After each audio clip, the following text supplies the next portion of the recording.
What it come? Hold on, phone. There we go. What is up? What is up? Happy Sunday, happy Sunday, happy Sunday, happy Mother's Day. It is Coach Lee, your productivity and accountability coach, here for another Sunday of You've Guessed It, the Success Starter series. Y'all know we go live each and every Sunday, 2 p.m. Eastern Standard Time. Let me clean my camera because we look a little fuzzy. There we go. Where we talk about different topics that are all around the ultimate topic of helping you set your week up for success. Because in doing the work to help you set your week up for success, you're ultimately doing the work to set your life up for success. And as your productivity and accountability coach, I'm all about coaching and empowering you to find that hidden time in your day.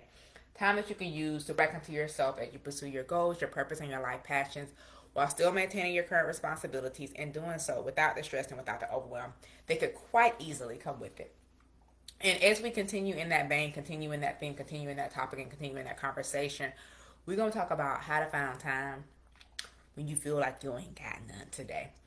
And so when you think about like finding time, because y'all know that's my specialty, finding that hidden time in your day, time that you feel like you don't have, like I want to do this, but I don't have time. I wish I could do this, but I don't have time. If only I could do this when I had time. So we're here to do the work to find that time. The time that you wish, hope, dream, pray for, all of those things that you're like, if only I could. I'm here to show you that you can. And because you can, the question now falls back into your lap of, will you?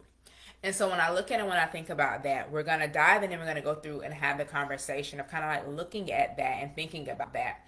And so for yourselves, that's something for you to look at and think about as well. What is the thing that you wish you had more time for? What is the thing you wish you had time for? What is the if only I had time thing for you? And let that kind of be in the back of your mind as we kind of journey through and go through this conversation. Because in looking at and in thinking about it, we're going to go through, hit a couple quick points, and get on about your day and let you have the rest of your day so that you can actually hopefully put these things to use as you plan your week. And so when we first look at why don't I have time or why do I feel that I don't have time, you have to realize that it's not about having time. It's about owning the time that you do have. You have to shift your mindset. Y'all know what I like to say. If you change your mind, if you change your perspective, if you change your mindset, you can change your life. You have to change your mindset around time. People feel like oftentimes we feel like other people just have so much more time. But really, if you take the time to look at your time, we all have the same 24 hours. Maybe they're delegating more than you. Maybe they're outsourcing more than you. Maybe they're saying no more than you. Maybe they're better planning their day and structuring their day more than you. Because we all have things that we want to get done, that we need to get done, that we have to get done. And even those people who you feel like use their time so well and so wisely, they quite possibly still say the same thing as you. I wish I had more time. Because even if we had indefinite amount of time, we would still want more time. And so we have to understand that, realize that, and acknowledge that kind of as the starting point to go through this conversation. You need to shift your mindset and your thought process around the concept of time. And more specifically around the concept and the framework of having more time. Because it's what you do with the time. We all got the same 24 hours. But knowing how to use it, where to use it, and what to do with it is the important thing. Because when you look at it, you start thinking about your time. And you look at it and think about where it is you're prioritizing and what it is you're strategizing with. Are you spending your time scrolling Netflix? Are you spending your time napping? Are you spending your time planning out your day, planning out your week, decluttering, doing things that are moving you forward? Yes, you need to have time to relax. You need to have downtime. You need to sleep. Like, sleep is part of your time. We're not hustling 24/7. I don't even believe in the hustle grind mentality. We're working hard and we're being strategic and intentional with the time that we have. So when you look at it and think about it from that frame point, you will understand that intentional planning gives you both the permission to say no as well as the permission to say yes. Y'all might laugh at me sometimes when y'all hear how like I'm doing my TV time that I plan for. I'm intentional about planning my breaks, planning for my downtime, and knowing what it is that I'm planning on doing with my downtime. Like, I had some TV time before I came on live. I was supposed to be doing it a little bit later in the day, but like I had a longer transition time between tasks than I had initially planned for. And even with that, I got a plan to go back and watch some more TV or do my puzzle, or probably both.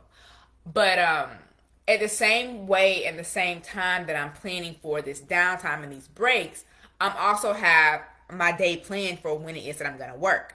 Like knowing when I go live, knowing what I do after I go live, and what's going to be, my in-between tasks before winding down for the day. And so if you're intentional about planning, you can be intentional about planning both to get things done, and you can be intentional about planning to rest. And so if you can understand that being intentional about your plan, both to say yes to things as well as saying no to things, being intentional about what it is you're going to delegate. Because like I said, if you look at it and think about the fact that we all have 24 hours in the day, what are we doing with the time? Are there others who are delegating more, or outsourcing more, or saying no, or realizing that this isn't the priority for the day, I might focus on that another time. You have to understand that you're in control of your time. So when you talk about not having the time, you need to own the time that you do have. And that requires you to say no. That requires you to have boundaries. That might require you to pause or to pivot. And you need to understand that doing all of that is okay. You don't need to feel guilty about saying no, about pausing, about delegating. Because if you're taking the time to own your time, you have to realize that no is a complete sentence and no is a part of that process. If you keep saying yes, you're going to continue to say, I wish I had time. I don't have time for this. How can I find time for that? But if instead you understand and own and acknowledge the time that you do have, you give yourself permission to say no to the things that aren't serving you, that aren't moving you forward in this moment. Because maybe that is a thing you can say yes to tomorrow, next week, whatever the case may be. But it might not be a thing that you can say yes to right now. So understand that. And then in understanding that and in looking at the time and the time that you have and don't have, you can then examine as we go through the Lemme method and understand where are the gaps, where are the leaks in your time that's causing you to have like analysis paralysis or decision fatigue. Hey Alexis, how are you? Happy Sunday. Because oftentimes, and what I found that why I plan for a whole lot of reasons, but what I found is that when I plan out my day, because my day is time blocked, all I gotta do is look down the section of the day that we're in and say, what's next that I'm gonna do? Oftentimes, we have this decision fatigue. And that's because throughout the day, we're making so many choices, making so many decisions that the more decisions we keep having to make and the longer the day goes on, it gets harder. Like willpower, for example. They talk about how, like when it comes to eating healthy, for example, or things like that, you can often say no a lot easier in the beginning of the day, but as the day goes on, your ability to make decisions, to think, to say no to things that might not be as helpful to you potentially wears off or winds down, whatever way you want to look at it. And essentially it's that thought or that act behind decision fatigue. Which decision fatigue is basically because of the fact that we've gone through this day and we've made so many different decisions for our betterment, hopefully not for your worse, but we've made so many decisions throughout the day that as the day continues to go on, we get tired of making decisions. And so your willpower or your ability to potentially say no to something that might not be as helpful might not be there. And so oftentimes what happens through lack of planning is that in not planning, you waste so much time thinking about what should I be doing? What should I do next? What am I going to do between this task and this task? And just overall, like dealing with the interruptions of the day. I had talked about it a little bit in my stories earlier in the weekend. But like I was talking to a client on Friday, and we were kind of working through and talking about how to better use her time. Because she was like, I feel like sometimes I don't know what I should be doing with my time. Like, I don't have the energy or the mental capacity to necessarily do this thing, but I also want to utilize my time to do something. So when we were planning out her week, we kind of came up with an idea of these are your priority tasks, these are your backup tasks if you have time, and then these are your I've got extra time or I feel like I should be doing something tasks. And so in helping her to create essentially this list that she can go back to when she has time, like literal time, like to say, what should I be doing? You don't have to start thinking about what you should be doing. Because sometimes we spend so much time thinking about what we should be doing, or I could do this, or I could do that. I know sometimes when it comes down to like, what should I do? What should I eat? If I got too many decisions, sometimes I say no to all of them. And by saying no to not all of them, I mean I just don't make a decision, which means by default I'm saying no to all of them. Whether it could be like, should I have this or should I have this? Should I eat this or should I eat that? Should I do this thing or that thing? When I'm choosing between two things, it's often easy. But when I start having 3, 4, 5 decisions or options, am I the only one? Is it just me? The more options you're given, does it get harder or does it get easier for you? Please don't tell me it's just me. I don't feel like it's just me. It can't just be me. But either way. So you often waste time in those ways because you're thinking about what to do. And thinking takes time. And there are time and there's placings for thinking, which is why I do a brain dump and I make a to-do list, because that's my thinking time. That's my time to think about what is it that I need to do?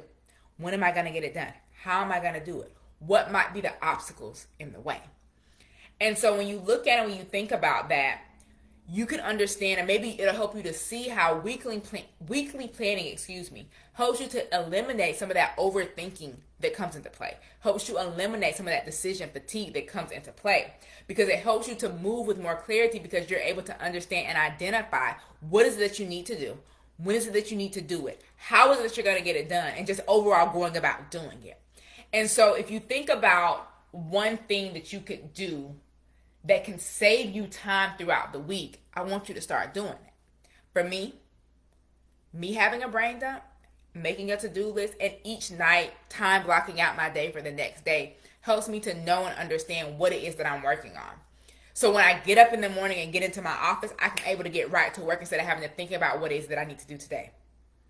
I know where I left off at night. So why not, in understanding where I left off at night, understand what's the priority for the next day? Because not much is going to change between the time I go to bed and the time that I wake up, because I'm sleeping.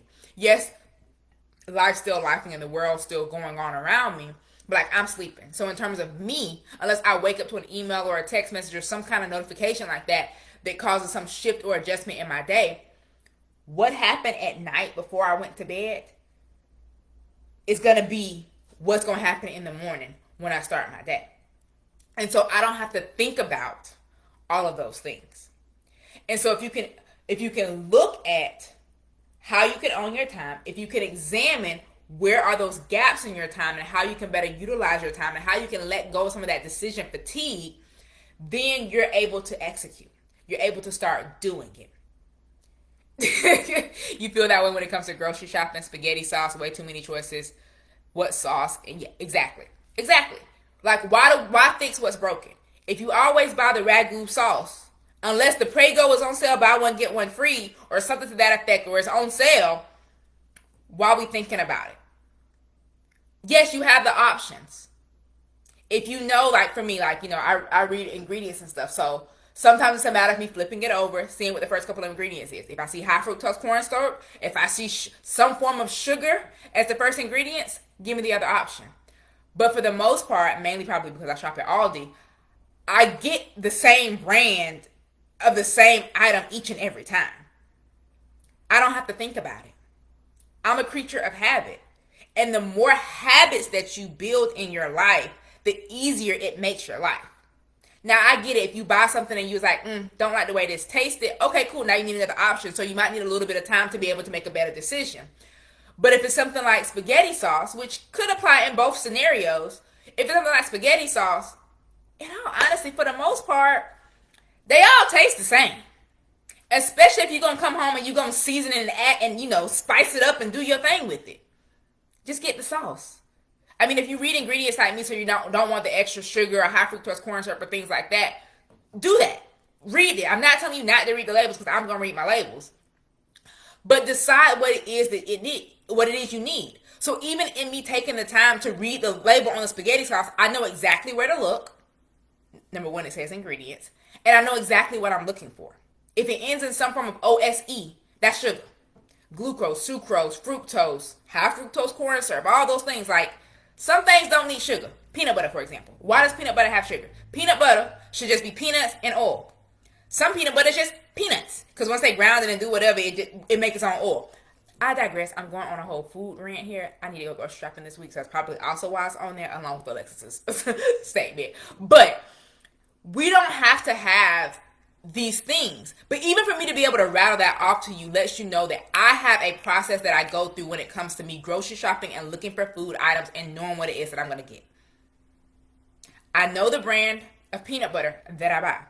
I used to buy another brand, but then the world started whirling and I couldn't find that brand anymore, so I had to find another natural peanut butter. So I have 2 brands of natural peanut butter that I can use or look for. I know that Aldi doesn't carry a natural peanut butter. The natural peanut butter they supposedly has sugar in it and other ingredients. It's not natural peanut butter. So like I know, unless I'm walking down the shelf, down the aisle at Aldi, and I see a different brand of peanut butter that has been there before, I'm not buying peanut butter at Aldi. I know I have to either go to Walmart or order it online if I don't feel like going in Walmart to get it. So what are you doing to set your week up and to set your day up in similar ways? And you might look at grocery shopping or even my whole rant about peanut butter or spaghetti sauce as like, girl, what? But it's these little things that we do, these little habits that we build that allow us to be able to show up and to be this way in life.